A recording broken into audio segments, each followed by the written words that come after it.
Good morning, good afternoon, good evening, whichever part of the world you are logging in from. Thank you so much for signing in for this very special episode on New Normal channel. As you know, we have been talking about issues which are pertinent at this occasion in terms of how this is going to be a new phase of our lives, and it is going to be difficult for some of us and a bit challenging for many of us to adjust to a new normal. While organizations are coping, employees are coping, we keep hearing a lot of news about migrant workers, migrant laborers moving crisscross across the nation from where they are uh, kind of stuck to their hometown. And you hear heart wrenching stories about people walking all the way for many, many, many thousands of kilometers to their home, and some of them taking unsafe mode of transportation. And I keep hearing and reading news about vehicles colliding, some of them losing their lives. So it's a very difficult situation out there. While our country is mainly informal economy, and we are also having to deal with many such issues as we are going forward in our leadership journey. While we talk about the formal organization setup, where the code of conduct, the rules of the game, organization structure, strategy, all of these in place, still havoc wreaks in. And I have a guest with me who is a transformation guru, who have been spending his most part of his career in human resource profession as a leader who defines new path for HR as a profession.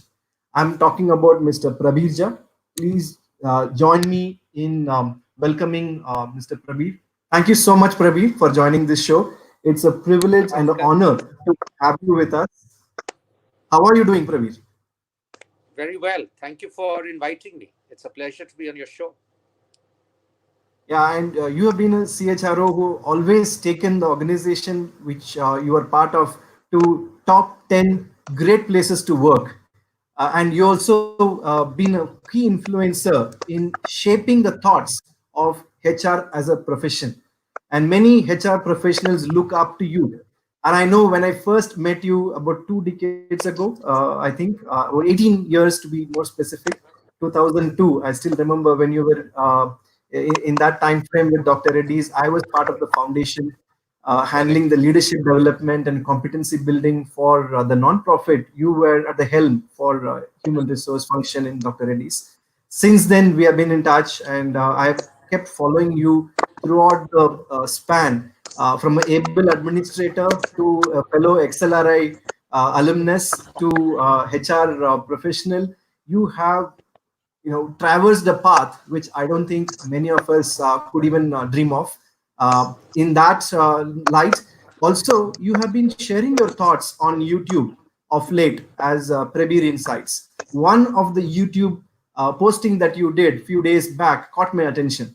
I thought this is fantastic. I don't think many people are talking about it.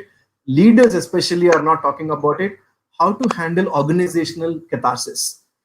Is our leadership team and people down the line who have a span of control and teams under them are capable of handling this catharsis.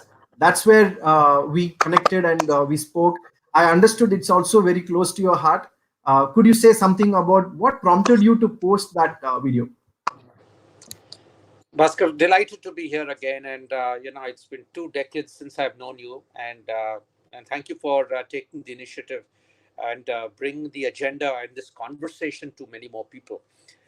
See, let's understand first what is organizational catharsis. And very clearly, the context is what one hears or reads about what is happening. So, the unorganized space is not what at the moment I will talk about because it is too disparate, but the concept also applies as much to them.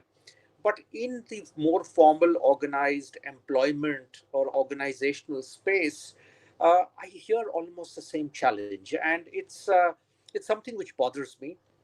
That why are organizations, their cultures, their leaders, even their HR heads or HR teams, not adequately empathetic? And when I use the word organizational catharsis, it can start from an individual to a team, to a group, to a larger organization across the world.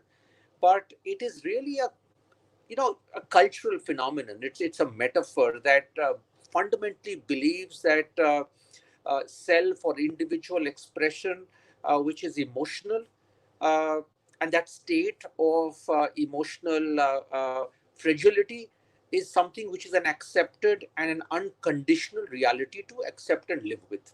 Now, that's really why I use the word organizational catharsis. I don't know whether there's literature on it, whether that word exists also. But the fact is, I realize that a lot of companies, and this is not just in COVID times, it's been earlier, but it's got accentuated of late, including when some people said that big companies, a 3-minute call can fire 3,000 odd people. I mean, it's senseless, it's insensitive. And the fact is that would an emotional outburst or expression be sacrilege, be blasphemous? And is that healthy for companies? Is that healthy for their reputation? Is that healthy for whoever stays back? So whether good times or bad times, how should leaders, how should cultures, how should CHROs, the HR community look at this concept of emotional expression? And that gets expressed in so many ways. And that's why I thought I will do a little video blog, which I instinctively did, and I just posted it, and people like you read it or seen it. And believe me, when I started messaging about our chat show today, yesterday I got some WhatsApp messages and even emails asking me what is the context, and some of them even freely express that they hold a contrarian view, and it's a very sensitive topic. And many of those even said leaders are not talking about it. Why people have to suffer in silence? These are the kind of comments and questions I heard from my network. I'm sure many would have reached out to you in the last 2 days. What kind of general reaction you hear, Prabir? About the conversation today or the need for it. Yeah, Yeah. I've also got my share of WhatsApp. I think a lot of interest. And see, this is itself an emotional expression. And the question is, why are they expressing it to me? Why can't they express it to their leaders, to their CEOs, to their management teams, to their boards, to their CHROs?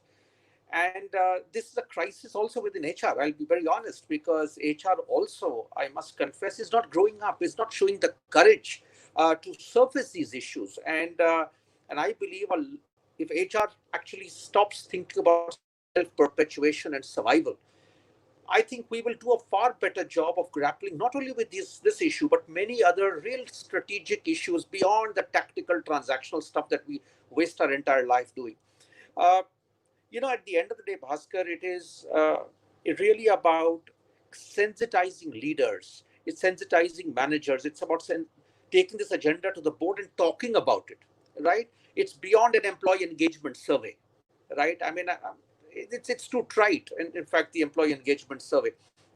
And this need to see psychological safety, to see this safety net as a positive aspect of your brand creation, brand pull through good times, bad times, right?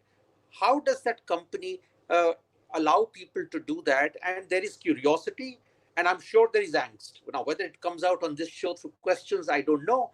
But I know that this is a live problem. I know many people are living with anxiety. you know uh, they don't expect 100% resolution by their leaders and managers, Bhaskar. In my 3 decades of HR leadership, from the government to all the various industries, I have found that no one comes to you just saying that you will say yes to the request. But the least they want is that, can I be myself? Can I be vulnerable? Can I at least let off steam? And managers, leaders, and HR, you're also paid for that, right? And somehow it's not happening. Either it's not a priority enough, tasks are priorities, or there is not enough of coaching and preparation of leaders. Like today, I coach a lot of senior executives. A lot of companies reach out to me for help to coach their leaders. And one of the big things is really this. And particularly if you were to combine this with spatially distributed but digitally connected teams, how will you allow catharsis in this environment, right? Will you wait for when you will get together? I mean, it is so boring and trite. And do you do it individually? So there are lots of dimensions that we can talk about, but the issue is really about safety net and how do you create that safety net. Absolutely. And in fact, one of the key tenets of a leader, as I was researching through this topic, is to be more accommodating and also allow the voice of dissent to come out, right? Whereas what literature is not talking about is many leaders are abrasive leaders. Maybe I'm talking from my limited experience. The more abrasive they are, they grow faster for a certain period of time till someone finds out this and then helps them to change their or modify their behavior. Faster they grow, they think or assume that I'm successful because I'm abrasive, I'm getting things done, and no one checks that behavior, and that grows into a bigger tree. So the voice of dissent is one part, the other is abrasiveness of some of the leaders. I think both are required to be addressed to handle organizational catharsis, and you also alluded to that in your YouTube video, where people should feel the need for addressing or being at least silent when verbal exchanges are a reality in this testing time, right? And rightly said, the safety net part. Can you throw in a few examples from your past, how you have handled creating such a safety net, or what tips or advices you have for people who are watching this show, how to create safety net in their organizations, or if not larger systems within their own teams? Great question, Bhaskar. So before I come to any tips, let us just talk a little about what I believe creates a safety net. And safety net, and you brought a very important point about managers and leaders, and they're very important. But I maybe even broad base that safety net starts with the manager, the immediate manager. There is no doubt about it. And you know, there are issues around abrasiveness. There are issues about absolutely you bang on about rewarding and recognizing the wrong behavior, outcomes at any cost, short termism. And therefore, you breed and you promote people for all the wrong reasons, right? And then you create a Frankenstein, and then you wonder later, why is the culture toxic? Why don't you have the kind of pipeline that you wanted? Why is there low inspiration? And I've seen it company after company, it's the same story, right? All the way to the management team. I mean, there are people I would never have got onto the management team, but I mean, they got there just because they delivered a certain result in somehow or the other. But I'll come to that in just a while. So first is safety net starts with the manager. And my thesis is most of the times you don't create a safety net because we tend to be in a judging mode and evaluation mode. Forget abrasiveness. That's a very exaggerated state. If you want to create a safety net, can you stop being judgmental and evaluative all the time? Every conversation is not about judging the guy. Every conversation is not about bringing it back year in and saying, you know what, Bhaskar, that day you were very emotionally volatile. I mean, come on. If you do this and that is the reputation that you create, don't expect for all the masks you may wear that you will be creating safety net. So you need to suspend judgment and evaluation, which is also a human instinct. And the better leaders work on it and master that. So that's the first part. The second, which I think is very important and people don't talk about it, is also your team trust. Certain teams, and I have seen that in my own experience of people who love carrying tales to big bosses. And I've seen so many of them. I mean, this guy was telling this guy was, you don't, you filter out 3 words before and 3 words after, and the whole context changes, right? Or something over a Yeah, drink which someone in the team is sharing. You're not supposed to right. report back to the big bosses or to whoever else. And I think leaders an important aspect of safety. Teams are a very important part, and people don't talk about it. They don't acknowledge. And again, they feel that, oh, he's my chamcha, he's my confidant, so it's good to. We are not running an Yeah, intelligent system here. But I honestly think it just screws up the entire thing. And therefore, in the the process, what proverbial happens is kabri, right? that's right. And you'll be surprised the number of leaders, insecure leaders who love to, pander these kind of characters. And it happens in almost every company.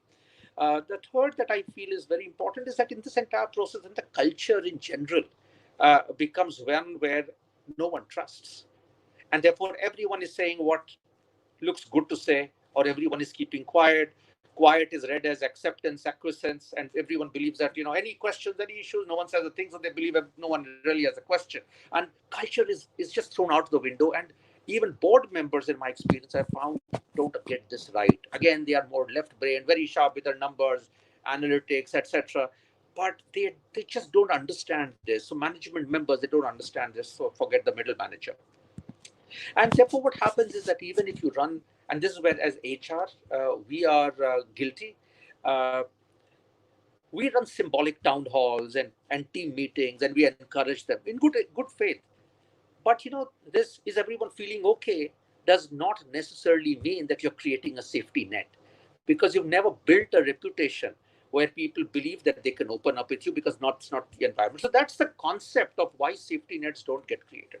Now, you asked me a question on, what would you do with leaders? And it's not necessarily in any combination of a bouquet, but I personally believe that, of course, if you are recruiting the wrong kind of people just because they have the functional skills, but they are abrasive, they are blah blah, all the other things that you talked about, or you're promoting them, you are creating a problem for yourself. There is no way you can say, well, we have a culture where organizational catharsis is absolutely great, psychological safety is there. It's bullshit, right? It doesn't happen.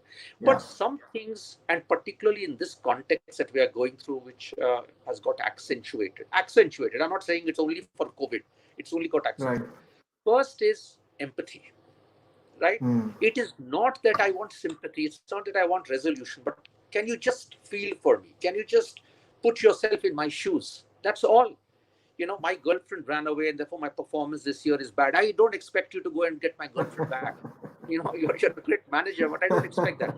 But can you Yeah. empathize that I'm feeling low, or I've had a bereavement, or I have an ailing parent, or and whatever else that might be there. And I think that is generally low. And some people are born less empathetic, but we'll talk about Hmm. that maybe later. But how do you build greater empathy is very important.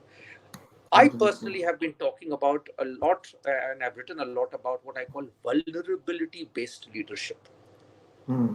right? Are Right. you willing to be vulnerable? And it calls for immense humility, it calls for immense self assurance, right? And it's lacking. Both humility is lacking and self assurance is lacking, right? If you're not sure of yourself, you're always trying to wear a mask and be on the high chair, Yeah. right? Perfect. And I think So, this is the right time, Prabir. We could take one comment from one of our viewers. I'm just displaying it on the screen. This is from Mr. Anil Kumar Mishra. He says there is a very thin line between organizational catharsis with perpetually getting into negative culture mindset. How do HR professionals coach people managers to handle this effectively? And he continues to say, and themselves educated about concept and practice. yeah. So, Anil, this is a great question, and you're right. And again, I've written about this earlier. Cribbing and eternal skepticism is a scourge, right? But that is why leadership is an act of judgment, and not everyone, therefore, becomes a leader. What is the tipping point on that continuum? What is catharsis, and what is dysfunctional and disruptive scourge that you're creating? And this is where you need to understand the context first before you judge. So, for example, a criticism of a company policy is not criticizing you, but this is how people and individual leaders may take it. And we all know in our experience, some people love to only hear yes sir and yes ma'am. I mean, I had a colleague once who only wanted to be that you are perfect, you're brilliant, you're. Now, if that is the mindset, then you will only either invite that kind of behavior, which is not authentic and may not also be right. But at the same time, if you allow people to say, but I have a different view, and you're able to process it, people see that in the end of the day, no one is senseless. In every group, there will be one guy who, for everything, is a skeptic. But most of us are not irrational, right? There are certain situations, issues, contexts in which, and some are more popularly agile. So how do you process it? How do you acknowledge it? Again, it may need just communication and clarification. You may not need to change it. Maybe it's just been presented wrong. Maybe it's the grapevine. Maybe it is the lack of perspective that the group or individual has had. So it is that judgment call, and I think that is why helping leaders build that acumen to get it more right than more wrong is what will help us balance and differentiate between the two. Absolutely. And I have been part of great teams, high performing teams, where fun at work is taken very seriously.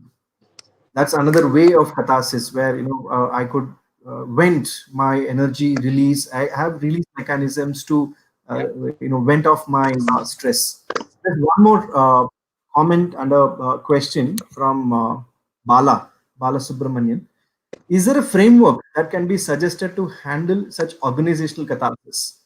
To be fair, most organizations are facing this catharsis for the first time. So I'm not aware, and I'll be very honest. I have not researched this subject. It's been, almost straight from the fire. And who knows? Maybe I'll try and put my thoughts around a framework or a model. But even before, I don't agree, Bala, that it's the first time. Maybe it is palpable. Maybe it is happening to many companies across the world all at the same time. But in my own experience, I've seen every company going through some bouts of good dealing with catharsis and some lousy bouts. Whether it is change management, whether it's change of leadership, whether it is a new hire who is not fitting in, whether it's a new culture that the guy is going through. There are different combinations, right? You acquire companies, that there are catharsis moments. So I don't think it's only to do with COVID. It is, and the problem is we say he is not culturally the right fit, or they are not culturally the right fit. Now, I have felt, and again, I've written about it, I don't necessarily like this concept of cultural fit, because you make cultures very sterile, very puritanical. And when you do that, neither is it fair, neither actually it exists. Then it's almost becoming like a Nazi reality. Is there enough polarity in thinking? Is there enough variety in the cultural archetypes that you exhibit? So there is an overarching culture of a company, right? But I'm not saying one culture is good, one culture is bad, but is culture strategically aligned? And if you're making everything look one way, one risk is that either it will outlive its utility. Second, and more possibly, it will get sterile, right? And sterile cultures are not great things. And just to keep a culture alive, to make it a flowing river, you need to allow for organizational catharsis. You need to allow, new ideas, challenges. Now, I'm not saying, when I say catharsis, that someone should come and, use all the expletives and shout at the manager. Not acceptable.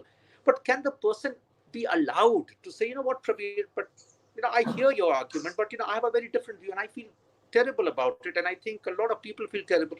Now, you can still be polite, you can still be vocal, and to acknowledge it. I'll tell you one thing. As I was a part of a management team once, and the CEO and the management promoter, etc., I was just having a conversation where I sensed, as a CHRO, that the senior leaders were not adequately engaged, right? And Mm, it almost got to be a state where the person says, so basically, you're lying, right? I didn't use the word, mm, but you said that right. they are lying, because when I talk to people, they all say they are very engaged. Honestly, do you think that they will have the confidence to come and tell you on your face that they are disengaged? Because that's not the reputation you have. But when Not you at tell all. me, what happens, I also switch off and I will never express it again. Now, at risk then is the organization. And there are many examples at different levels. So I think, Bala, we need to recognize that it happens. Sometimes it happens by design. Many a time it happens because of blind spots, because they have not True. had this input, the feedback, the coaching. The guys functionally, as Bhaskar, you started functionally successful, so you kind of create these monsters, and by the time you recognize this, you can't get off the tiger. No one has got the courage to say the emperor has no clothes. Yeah, absolutely, absolutely. Yeah. And then the Kodak phenomenon keeps repeating again and again in industries, right? They invented digital photography, but they didn't lash in on it and encashed it. Someone else And took it Bhaskar, forward. if you'll allow me, one of the other things that I think very importantly one should encourage uh, a reinterpretation of. I feel leaders do not demonstrate enough courage, and courage is not about coming in and shouting and howling. Courage again is about the willingness to accept feedback that is not always positive, to accept a difference of opinion, right? I think it needs a lot of humility, a lot of resilience, a lot of self-assurance, a lot of authenticity. Because I once worked with a CEO, and Hmm. he would typically say, yeah, Prabir, but I don't agree, and you do this, etc. But a week, 10 days later, he would come back and he would say, I was thinking about what you told me, and I think you Hmm. were right. Yeah. Let's go ahead The and do seed what you was were. sown that time. It It is. sprouted It is. later. That's right. Now, so with a Hmm. person like this, finally, as a boss, you still have to, it's your call. But I would be able to argue, debate, present a point of view, knowing that it will not be held against me, or maybe he will agree a week, 10 days later. Perfect. But it doesn't happen with many leaders. True. At this point, I'll just share one comment by one of our viewers, Ashok Kumar. He says, the day people stop coming to you is the day when you have stopped leading, said Powell. Wow. My take is every leader stops leading at some time. Challenges neither the team nor the leader recognize this. So well said. So well said, Ashok. I mean, I agree. And at the end of the day, to me, it's also about seeing yourself, the man in the mirror, right? Every Yeah. morning when you see yourself in the mirror, we should all remember what Ashok just commented, right? And many a time, if we are just open, we will get our answers, or we'll get the question to, step back. But we are always in action. We are always in flow. So pause, stop, reflect. I think these are lovely moments. In fact, Bhaskar, I also love to talk about this. Look at the sociograms of meetings. I tell a lot of my Yeah. clients these days, or potential clients, I said, you know what? I'll add no value to you, but get me to sit like a fly on the wall through your management meetings or whatever teams that you think are dysfunctional. I can tell you, sociograms of meetings will give you a lot of red flags about catharsis happening or not happening. Who smiles and who says what? Who frowns? Who rolls up his or her eyes? It's Yeah. very fascinating, understanding sociograms of meetings. True. And if you're the leader who speaks first in a meeting where decisions are to be taken, that means your word is final. No one will dare speak about against you, or voice of dissent will not be heard in that meeting. Yeah.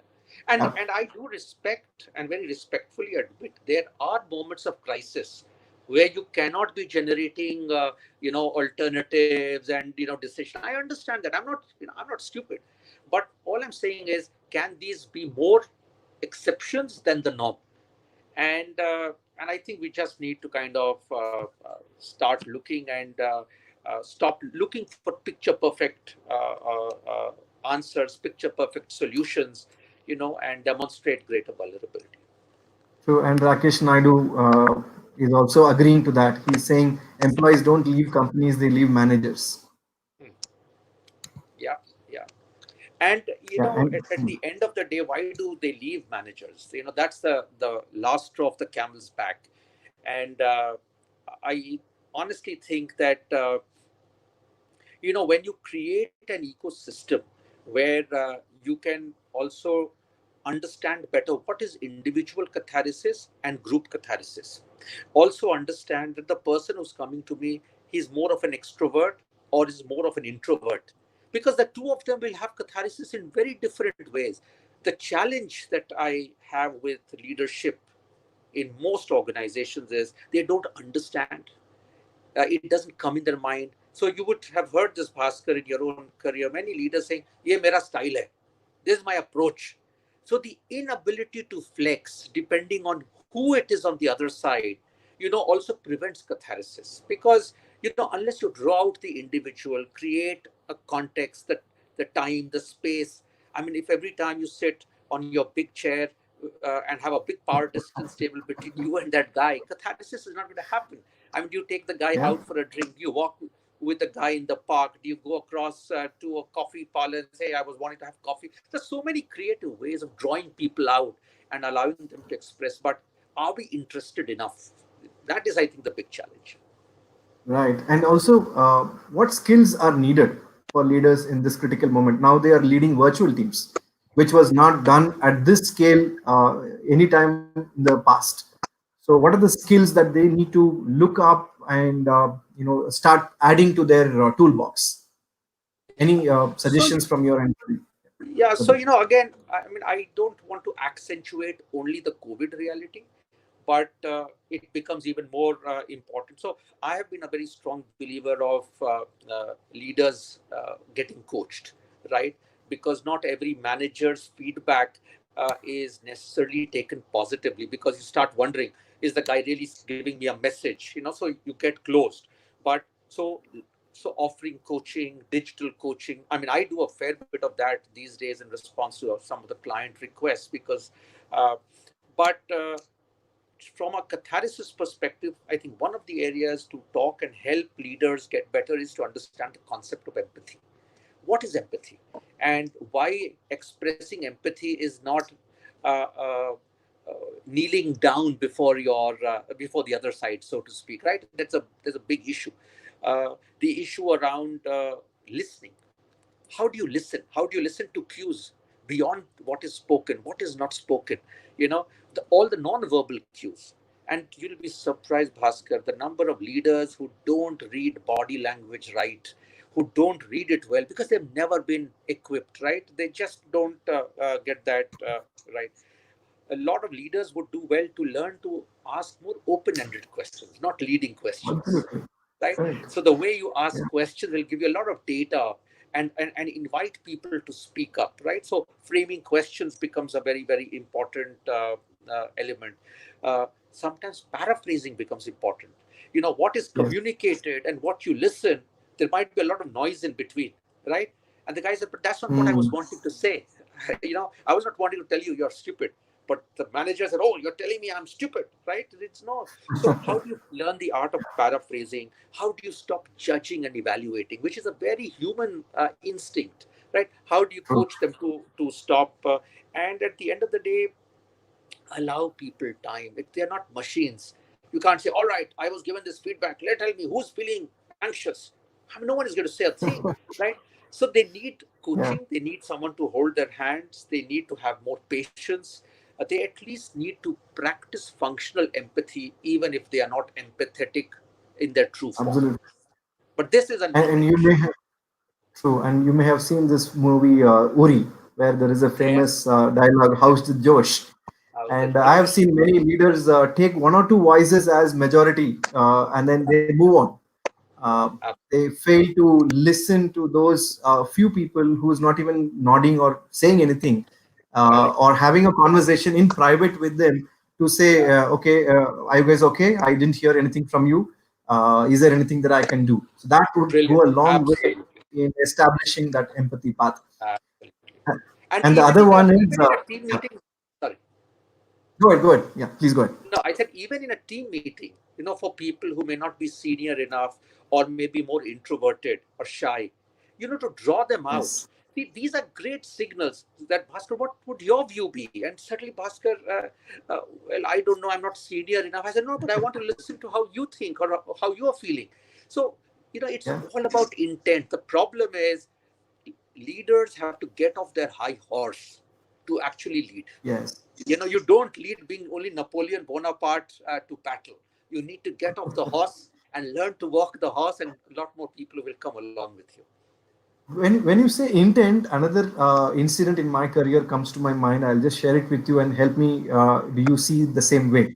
Many leaders, when it comes to customer, their intent is to practice all these skills. I will have empathy, I will listen, I'll ask questions, I'll paraphrase, I'll summarize and share my understanding, I'll come out with solutions, and I would be very, very accommodative to your requests. I'll listen to you carefully. But when it comes to people who are directly reporting to them, that intent is somewhere, poof, it disappears. uh, they have skill sets, they demonstrate it, people around them have seen them demonstrate, but only when it comes to customer conversations, not internal meetings and people who they report to. This is such a wonderful and brilliant insight you're raising. and it is so palpable. It is one to the customer. It could even be with their superiors, right? They practice everything, but they don't. So it's literally what is called kick the dog syndrome, right? And because you don't matter to me, I will behave differently, and that is why, uh, you know, in almost every company I've changed the performance management system. So one aspect that I've always brought in is coaching, for all the reasons that I'm talking about and more, right? That ultimately you have to move from a boss centric world to a coach centered world, right? And it's not as easy as it sounds. And the other is, how do you get a 360-degree feedback, right? Because the way a stakeholder would look at it may be different from another stakeholder. And when you process feedback and when you take an overall assessment of someone, or when you play that feedback, you must be as comprehensive, because the client will always say, but he's so good, he's so responsive, he's so acknowledging, he's so, and I remember there was an HBR case study many years back. It's a favorite case study of mine. It was, if I recall right, it was called the Bob Parson case study, right? And in many Mhm. ways, it was the same situation. A very successful, finance guy who the clients love, but his colleagues don't like him at all for all the reasons that we are discussing. And the question Mm. is, would you promote the guy? He's met all the numbers, exceeded the Yes. numbers, and these are the moments of truth. So ultimately, we are getting back to where you started. The way we promote, who we recognize and reward are all outcomes and outcomes and outcomes, because historically leadership has been a very left-brained exercise. Who do you True. promote? The guy who got the sales numbers up, so you promote. You never invested in him, you never double checked also, does he have all the other things that are needed to make great leaders? And the problem is therefore as much an HR responsibility, because we also say, what can we do? So a good soldier does not necessarily make a good general. And if you don't get your Yeah. entire talent thinking comprehensively sorted, these will become very nice tokenism that is done. And which is back to my other thesis, that HR really has to demonstrate courage. It has to grow up, and yet Yeah. every company will get the HR and the CHRO it deserves, because ultimately, if you expect it to just be the minion boy and HR is happy being an order taker, a lot of what we are taking is not going to happen, because that's neither the intent nor the priority for that company. Absolutely. I just have one more comment from participant named Mentor Learning. He says, or he or she says, this empathy famine we are discussing, is it essentially a top-down phenomenon? What role should HR play in preventing this? Wow, I love first mental learning.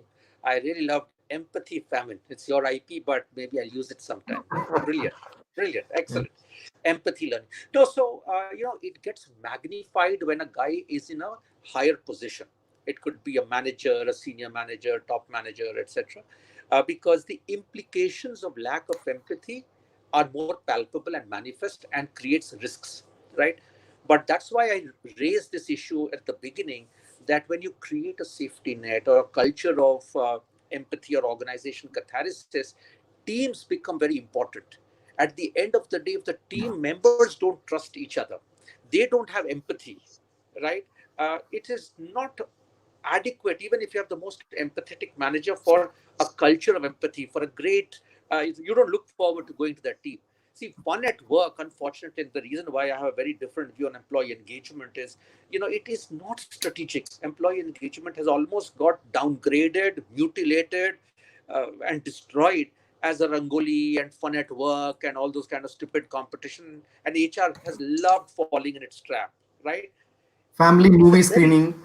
yeah, it's a very strategic agenda, and a lot of it is, does the guy Yes. enjoy his role? Is there Yeah. enough meat in the role? Does he enjoy the people with whom he works? How can you shape that?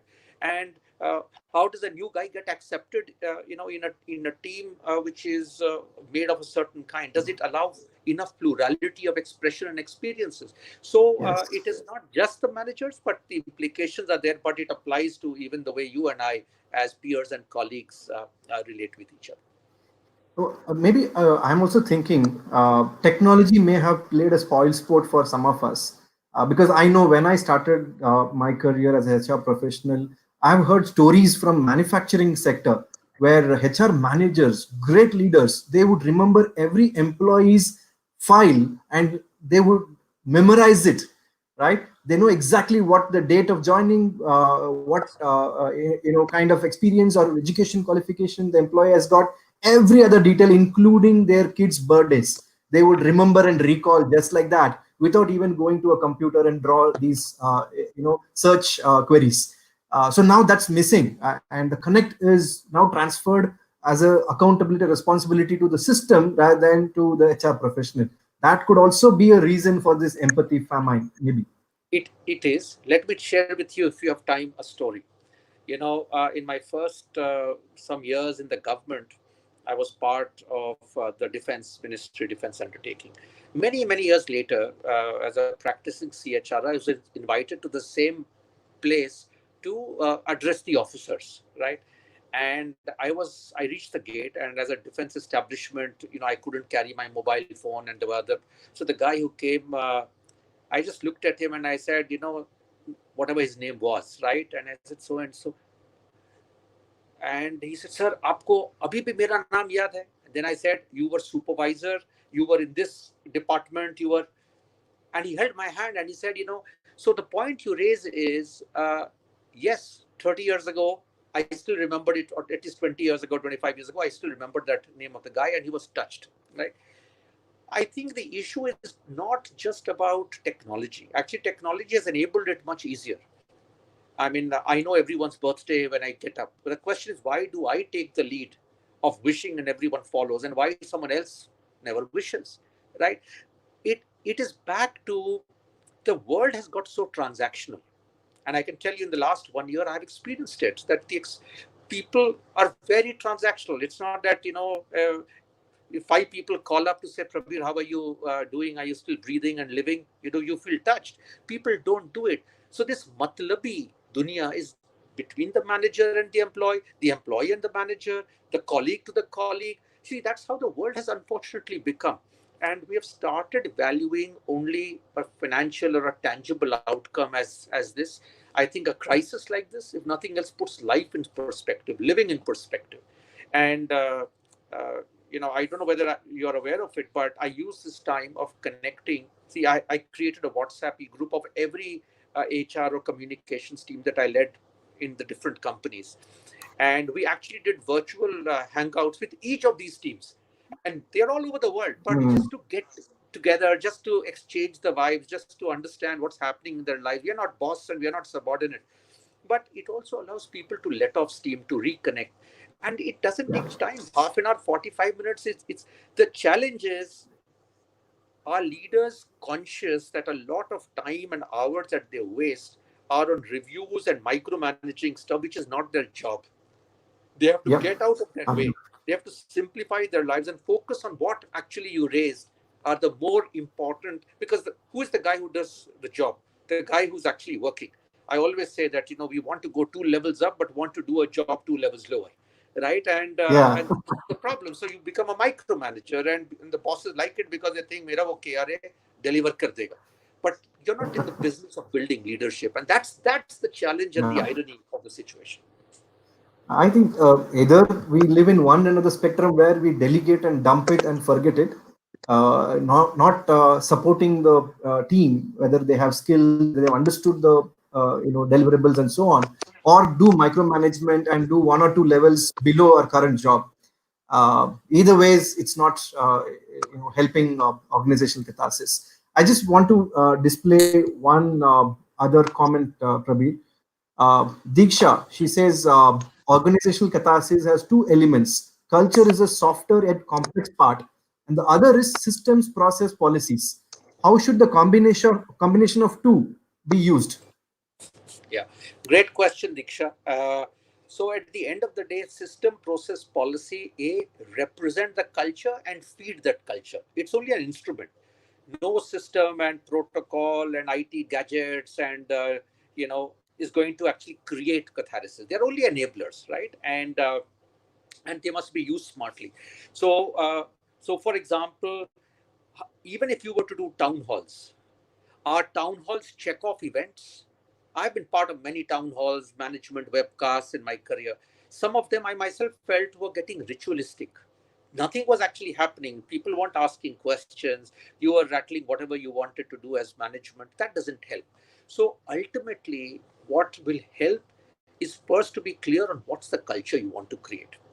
It is a strategic choice, and I don't believe in this that culture eats strategy for breakfast. Culture is strategy. It's a strategic choice. Now, if your culture is we will be an order giving and an order executing culture, period. And if it works to deliver your strategy, it's great. Do that. Don't bother about a lot of what I say. But actually, it doesn't happen that way. If you believe that we are going to be a more egalitarian culture, right? Like, for example, for many, many years after I came out, I have kept saying, and if there are old colleagues on the call, they'll know, don't call me sir, call me Prabhu. I've not yet been knighted by the Queen, nor have I been a teacher. So don't sir me. Now, coming from the government, I realized it took me 3 months when I joined the private sector to stop serving my MD. And I've tried to do this with every company that I worked in. Why? Because it sends a message. I believe it stops the power distance. It allows people to therefore unfreeze with you. It allows them to express their views clearly. So to me, the strategic choices that I want to uh, uh, melt the culture a little. I want it to be less toxic. I want it to be a more fun culture. Or again, some of those colleagues will say, Prabir will always end the meeting saying, so how are you feeling? Right? And at the end of the day, why do I do it? Why does someone say, all right, it's over. I want it by Monday morning. I don't end my meetings like that. Right? So all your system structure can be built to support whatever is your choice of culture. So to me, it is going to be an enabler. But the problem is not so much about that. That is a much easier thing, and there are many, many tools. And if we had the time, we could talk about so many technology and human and platforms and frequency and stuff that we can do. It's what do you do? Otherwise, Diksha, the simple question is honestly cross your heart and ask what happens to an employee engagement survey. And I'll end on that thing, because at the end of it, it goes back. And even the senior management, finally rationalizes. I've seen it in my own experience. Oh, but we don't believe this is true. I don't think people are being honest. So if everything you want to disown, you had the instruments, but you're not willing to Is it accept. coming from one particular department, then cross questioning on analytics, right? Yeah, Yeah. yeah, absolutely. And then sometimes I have seen in my own experience where closer to the engagement survey link being sent to all employees, there will be some fun activities and movie screening for families and so on, just to get that recency effect. However, this one initiative which really worked was no sir, no madam, for an entire month in one of the telecom companies where I was part of. And we gave a small hundi with every department head and said, whenever someone says sir or madam, you just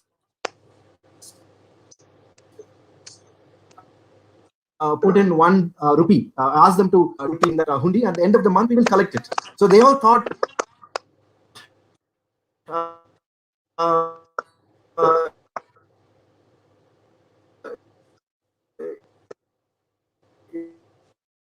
asking people to call them sir or madam, and not stopping the culture. So we had to shift the entire conversation towards those managers who collected the least and celebrated them. It was a Yeah, big mental slap yeah, for great, many. great story. It's like, 1 rupee in for late coming, 1 rupee if you say no, but see, you can create a lot of song and dance and fun about it. But is it genuine intent? And I can tell you there are CEOs and CHROs who have shaken cultures and companies. And there are many who are there and who continue to retire, become advisors, but nothing has changed.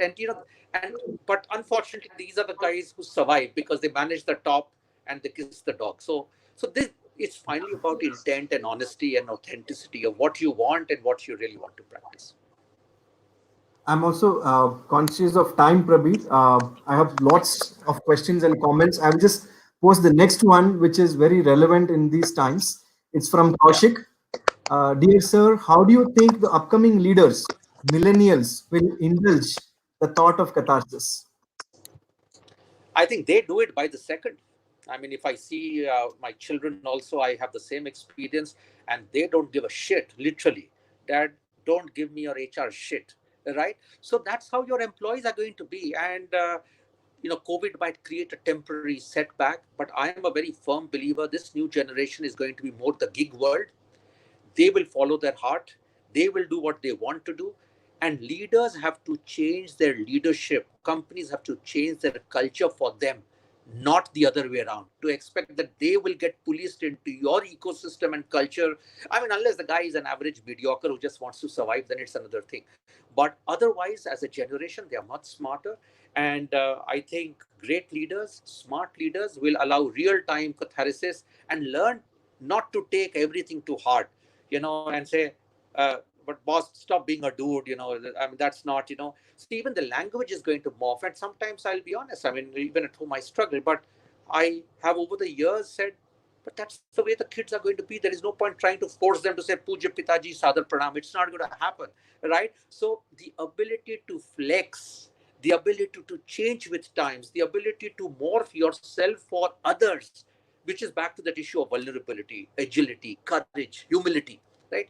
It's not always about I'm the big guy. So I think great question, and I believe that it's an opportunity for many middle and many senior level leaders to do this, get reverse mentored. I have learned. I can tell you, I spent the first decade as a bureaucrat. I was a bada sahab. I was jha sahab, right? I mean, if I could change Yes. and work with absolute youngsters, and many of them are people who've taught me far more than my bosses have.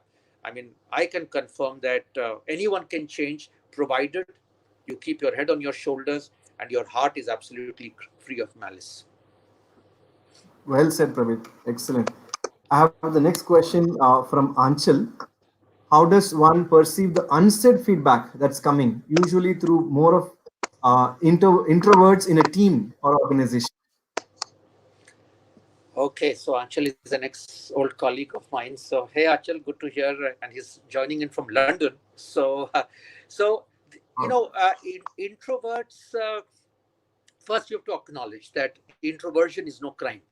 Everyone does not have to be an extrovert. I mean, I have two children. My daughter is a very high extrovert. My son is a deep introvert, and both have their strengths. The issue is uh, seize the moment. Introverts will talk to you more in confidence. Seize the time when they are in a mode to share. Their choice of words are going to be more measured, right? You will have to give them the comfort to talk more. That would you give me an example? You know, remind me of a time when you felt like this, or when I behaved like this. Just that little touch on the shoulder is very reassuring. Introverts need more reassurance, right? Extroversions go ahead and move on. So I think identify who you think are more introverted in their coming across. Do you give them enough one-on-one time, because they're not likely to express themselves before people. Seize them, see what time of the day. Don't do it first thing in the morning. Maybe they are not at that time mellowed enough. Sometimes meet them beyond the office, take them out for a drink or a dinner or a coffee or whatever, not in your workplace, right, when you're in the high chair, right? And just allow them to and you've been asking me about these questions, so look at their eyes, look at about nod when they say something, then they are encouraged to speak. So the ability to handle introversion is not by speaking, but by acknowledging every said unsaid action of this, because that encourages them to speak up. But a great question, actually. Maybe I'll think and do a blog on it some other time, because I hear this from a lot of people, that are introverts somewhere cast aside on leadership journeys, and therefore do only extroverts make great leaders, and therefore how do we handle? In fact, it's not introversion, but I was sharing this in some other conversation. By a lot of our guys also have bipolar problems, right? And many a Hmm. time I've Yeah. had very senior leaders say, "Oh, but the guy is emotionally volatile," and write the guy off. Bipolarism is a disease. It's like diabetes, right? Or some people just are more depressive than others. But some of the most creative minds are like that. And we have to educate our leaders. We have to train our leaders beyond tactics and tasks and outcomes, which is what we review every day, every week, every month, every quarter. It's boring. Let me tell you, it's boring, right? And you never discuss these issues. So we have never allowed people to understand how critical these issues are to organizational cultures and talent management. True, true. And there are lots of comments and uh, kudos from your fans, Prabir, I believe. I'll just take some of them. Tanvinder Bindra, he says, how do leaders build a skill of listening and stay authentic with themselves to start with? As they say, most are scared that until they will communicate, the execution will not happen. Great question, Tanvinder. Tanvinder himself writes very, very powerful blogs. So his questions are also very powerful. So, yeah, that's the shift. Actually, you don't need to communicate. This is the shift from instructional leadership to felt leadership. Instead of leading from the front to leading from behind, right? These are very big shifts that your questions seem to be provoking me to answer. And the important thing is, instead of giving them an instruction saying, this is a problem, what do you think we should be thinking of doing? What in simple words is called crowdsourcing. And many a time you discover that people tell you exactly what you were wanting to do, except that when it comes from them and you say, yes, let's go ahead and do as you guys are suggesting, their ownership becomes easier. You also improve the self-belief of the team in themselves. You improve the collaboration between them, because if three of them are saying the same thing, they are likely to come together to do this. So again, it is, for me, leadership is not an activity distinct from leading. It's like driving an automatic car, right? You lead in the moment, or the word I was using somewhere was, you lead on the go. And this has to become a way of life. It's not about, okay, now I have to change the gear, now I have to do this. It's not that. And a little bit of conscious practice, a little bit of reflection, a lot of coaching support, and if you're fortunate to have a manager with whom you can have an easy conversation, and who doesn't take your feedback to heart. I will share with you some of the most powerful feedback that I've got have been from my reports. I had one Hmm. guy who's now a CHR of a company, and some of those team members, if they are on the call, they will relate with about whom I'm talking. You know, I really loved him, not because he was the easiest of my reports, right? But he was one guy who kept me honest every time. He would tell me things which I would stew, but it would almost prompt me the next morning to bring that up with the CEO and say, this has to happen. And it takes courage. But over a period of time, what Hmm. happens is, when you start acknowledging, the lunch table conversations change. They talk that, you go to, let's say, Prabir, he's not closed about this, he's open. So others start coming in. And when others have the same feeling, the reputation builds. And before you know, your reputation has gone beyond the company. More people, the good guys, want to work with you. So I think it's just about being conscious about the direction and allowing that flow to happen. You won't get it right all the time, but it's fine. But I think intent and some conscious practice often gets us past the tip. Absolutely. And I would take the last comment in the question. Ravi.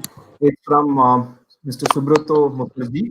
How does HR bring in authenticity in its dealings? I think you just spoke about some of the aspects, the intent, and so on. And he continues, when we increasingly see opacity in its people policies, over the years, employees have begun to see HR as the enemy. What should HR do to change this? Yeah. So Brother, very, very good question. And before I respond to that, let me also mention that, again, as I said, every company deserves the HR it gets, right? HR often is the instrument of an executive decision. It is the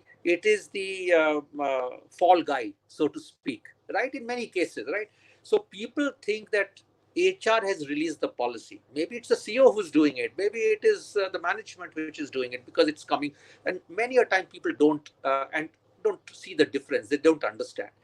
Having said that, HR cannot use this as an alibi all the time. Sometimes it happens. It will continue to happen, right? But and which is back to the question which I raised sometime in the earlier part about courage within HR, right? And one is, again, intent. What is the intent? What is the strategic intent? Do you want to simplify the culture? Do you want to improve employee experience? You will have your constraints. You will never have infinite budgets. You cannot please every stakeholder group. You cannot. As a former civil servant, I can tell you, no government can appease everyone because you're not in the business of appeasement. But can you do what is right for the company, and to the extent possible, right for the employees? And I think there is enough complementarity which is there. So Brother talked about opaqueness. Let me give you one example. I have always said if an HR policy is more than a page, trash that policy. HR loves to write long 10-page policies. Reduce the number of policies. Since you're from Dr. Reddy's, you will also remember that at that time when I changed it, I called them enablers. The word policy I ditched. In Reliance, I moved 25 so-called policies to self-approval. A secretary could travel anywhere in India without the boss's approval. I mean, it's unthinkable, because when you look at it, the manager doesn't even say no to a travel request. The ritual of approval, maybe his secretary is approving someone's travel request, right? The CEO's secretary may be approving my travel request. Why I didn't do it? So I think a lot of it is common sense, a lot of it is courage, a lot of it is clarity about the strategic shift you want to make in the culture. Everything else then becomes easy. You start building the team which is of that kind. You start prioritizing your change in policy, and Rome may not have been built in a day, but Rome was built. So it is absolutely possible. It is often missed if you don't have strong enough and courageous leadership, particularly in HR. To be a Raj Guru is more difficult than being the Raja.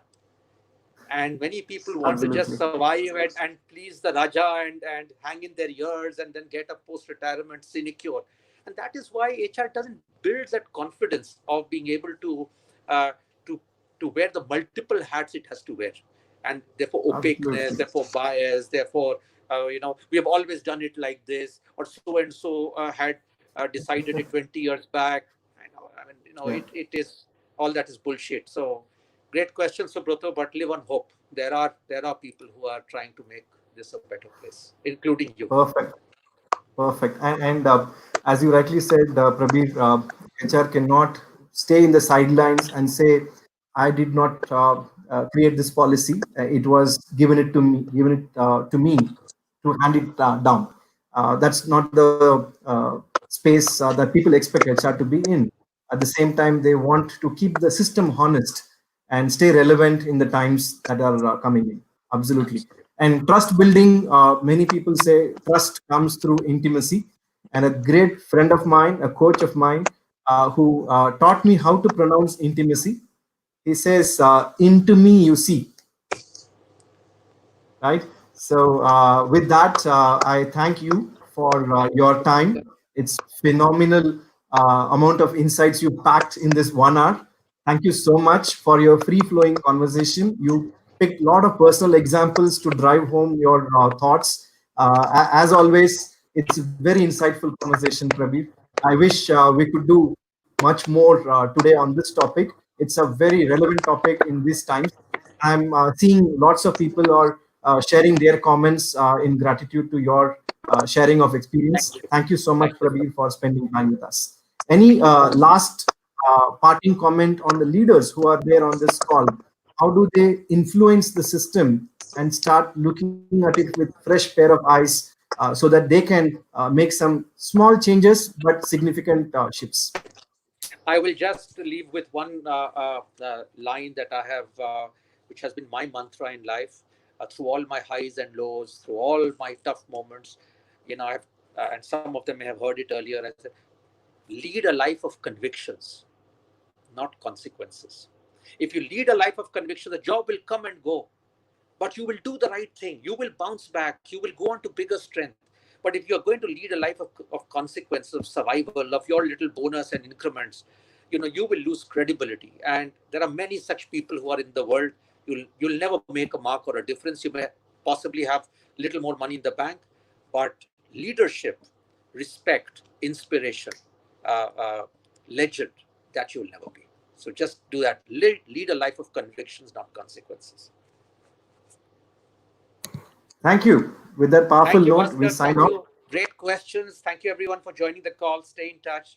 Take care. Stay well. Bye. Bye bye. Stay safe. Bye, all of you. Thanks, Prabir.